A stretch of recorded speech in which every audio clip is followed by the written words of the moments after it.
के वराछा इलाके में एक महिला ने 9 लाख रुपए के गहनों से भरा पर्स चुरा लिया। ये मेहमान वराछा स्थित सौराष्ट्र पटेल समाज फार्म में एक कार्यक्रम में शामिल होने आए थे। जामनगर से आए मेहमान इस अवसर पर पहनने के लिए 9 लाख रुपए के आभूषण लेकर आए थे। महिला ने अपने आभूषणों से भरा पर्स बगल की कुर्सी पर रख दिया था।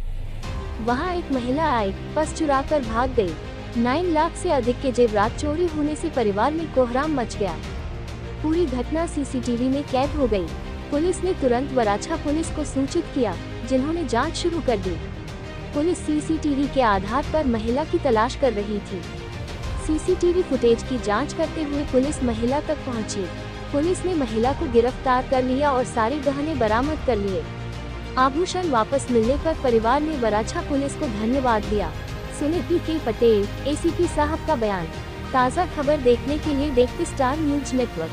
जय हिंद।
સુરત શહેરના વરાછા પોલીસ સ્ટેશનમાં આ કામના ફરિયાદી રમેશભાઈ વનમાળીભાઈ સોલંકી કે જેઓ પોતે જામનગરના વતની છે અને તેમના સંબંધીના ત્યાં શ્રીમંત પ્રસંગ હોય સૌરાષ્ટ્ર પટેલ સમાજની વાડી ખાતે પ્રસંગમાં આવેલા એ દરમિયાન તેમના પરિવારનું એક સોના ચાંદીના દાગીના તેમજ રોકડા રૂપિયા ભરેલું પર્સ એક અજાણી મહિલાએ ચોરી કરી લઈ જવા અંગેની ફરિયાદ વરાછા પોલીસ સ્ટેશનમાં નોંધાવેલ હતી। સુરત શહેર police commissioner Shri Anupamsinh Gehlot sir તેમજ special police commissioner sector 1 sir, DCP zone 1 sir નાઓએ આ ગુનાનો ભેદ ઉકેલી કાઢવા માટે સૂચના કરતા વરાછા પોલીસ સ્ટેશનના પીઆઈ શ્રી તથા તેમની ટીમ તેમજ સર્વેલન્સની ટીમ એમ જુદી જુદી ટીમો બનાવી અને વર્કઆઉટ કરી અને સીસીટીવી કેમેરા તેમજ હ્યુમન ઇન્ટેલિજન્સનો ઉપયોગ કરી આ ગુનો આચરનાર એક મહિલા જે ઉંમર વર્ષ 24ની છે તેને પકડી પાડેલ છે અને સદરુ ગુના દરમિયાન આરોપીએ પોતે 2 મોબાઈલ ફોન તેમજ 4 મંગળસૂત્ર, સોનાની મગમાળા તેમજ 4 બંગડીઓ, 2 બુટ્ટીઓ, 2 વીંટી તેમજ રોકડા 1 લાખ રૂપિયા મળી કુલ 9,70,000 જેટલી મત્તાના મુદ્દામાલની ચોરી થયાની ફરિયાદ નોંધાયેલ હતી। તે તમામ મુદ્દામાલ વરાછા પોલીસે હસ્તગત કરેલ છે અને હાલ તપાસ ચાલુ છે।